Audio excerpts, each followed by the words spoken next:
Oh hai, aku ingin bertanya, apa kalian pernah melihat aliran air yang mengeluarkan uap panas atau air panas yang keluar dari dalam tanah? Apa kalian tahu penyebabnya? Ya, benar. Itu disebabkan oleh energi panas bumi atau geotermal. Ingin tahu lebih lanjut tentang geotermal? Tonton video ini sampai habis. Halo, perkenalkan nama saya Chelsea dengan NIM 29. Halo, perkenalkan nama saya Gevira dengan NIM 12. Halo, perkenalkan saya Yutrin dengan NIM 19. Halo, saya Netri Yunita dengan NIM 44. Halo, nama aku Gita dengan NIM 32. Hai semuanya, nama aku Sevia Dwi Rizkia dengan NIM 23. Selamat menyaksikan teman-teman, jangan lupa like, comment, and subscribe.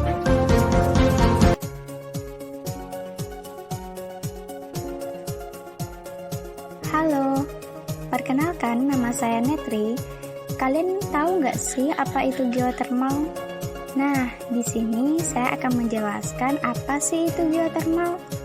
Kata geotermal terbentuk dari dua kata, yaitu geo yang berarti bumi dan termal yang artinya panas.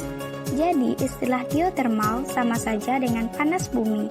Geotermal dapat dimaknai sebagai energi panas yang terbentuk secara alami di bawah permukaan bumi. Halo semuanya, di sini saya akan memberi penjelasan mengenai energi di negara Jepang. Pasti nggak asing lagi kan dengan negeri Sakura yang jadi tempat wisata idaman semua orang. Seperti yang kita ketahui, negara Jepang memiliki banyak sekali kekayaan energi sumber daya.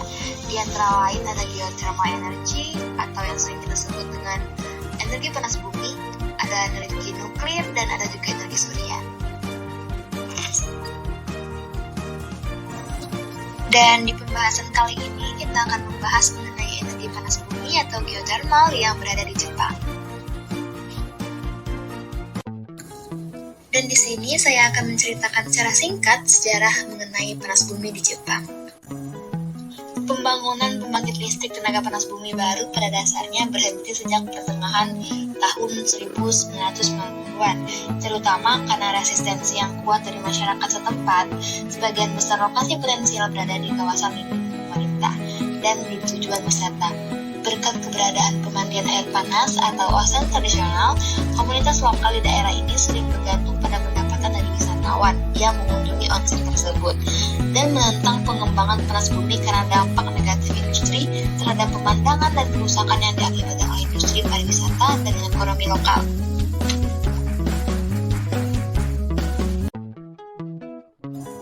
Namun, minat pada energi panas bumi telah meningkat dalam beberapa tahun terakhir karena krisis energi Jepang menyusul bencana Fukushima dan penutupan berikutnya dari sebagian besar pembangkit listrik tenaga nuklir negara tersebut.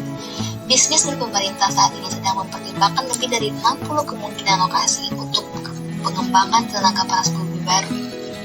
Perkiraan menyebutkan total potensial kapasitas tenaga panas bumi sebesar 23 Brunswick, jumlah terbesar ketiga di dunia setelah Amerika Serikat dan Indonesia. Sebuah perkiraan menunjukkan bahwa sekitar 1.500 sumber air panas dan mata air dapat menghasilkan sebanyak 723 megawatt electrical tanpa penggunaan tambahan.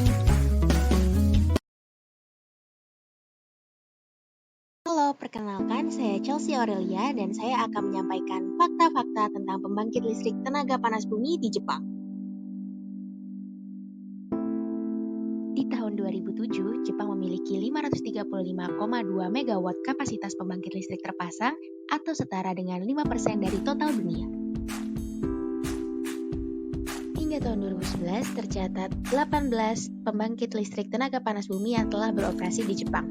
Namun sayangnya di tahun 1984 dan 1991, dua dari pembangkit listrik tersebut harus ditutup.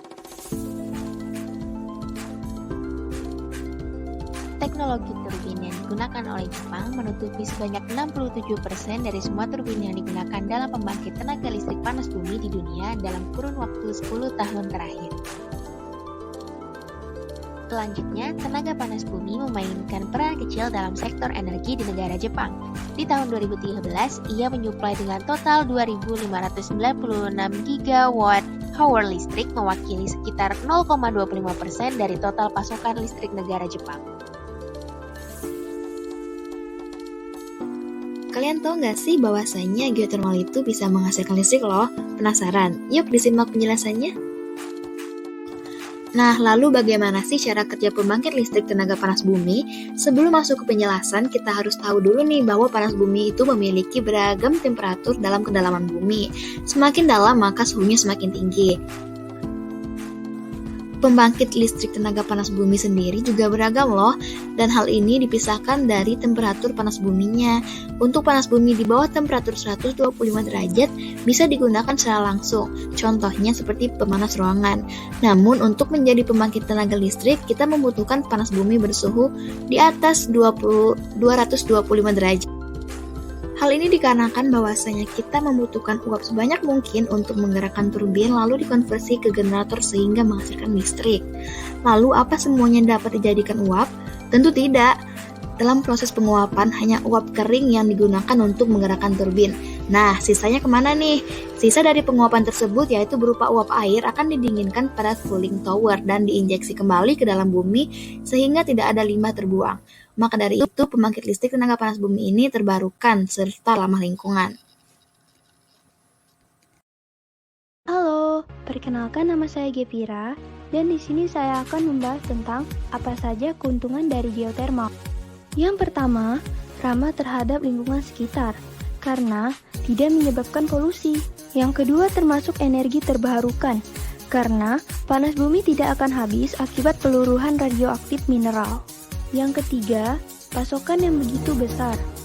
Dan yang keempat adalah sumber yang paling bersih, karena disimpan di inti bumi dan hanya melepaskan sedikit gas rumah kaca. Kekurangan geothermal.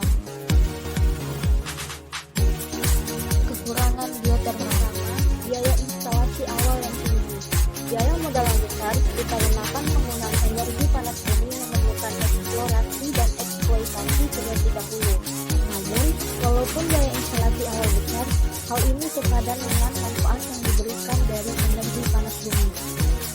Yang kedua, tidak bisa diandalkan.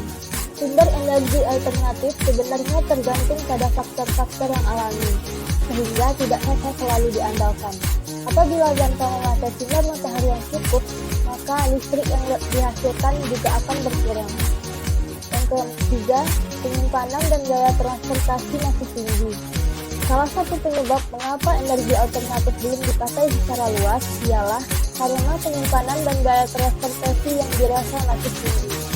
Yang keempat, bisa digunakan di tempat tertentu. Kurangnya energi panas bumi selanjutnya ialah terbatasnya tempat yang bisa digunakan. Sumber energi ini hanya dapat dibangun pada tempat-tempat yang berada di sekitar lempeng tektonik dengan suhu tinggi. Biasanya lokasi seperti ini berada di dekat permukaan bumi. Yang terakhir, belum bersifat efisien. Sampai saat ini, pembangkit yang berasal dari sumber energi listrik memang belum dapat beroperasi secara efisien seperti sumber energi konvensional lainnya. Manfaat dari energi geothermal diantaranya adalah onsen atau pemandian air panas dan pembangkit listrik tenaga geothermal. Mari kita gunakan energi panas bumi sebagai energi alternatif untuk memelihara kelestarian bumi kita.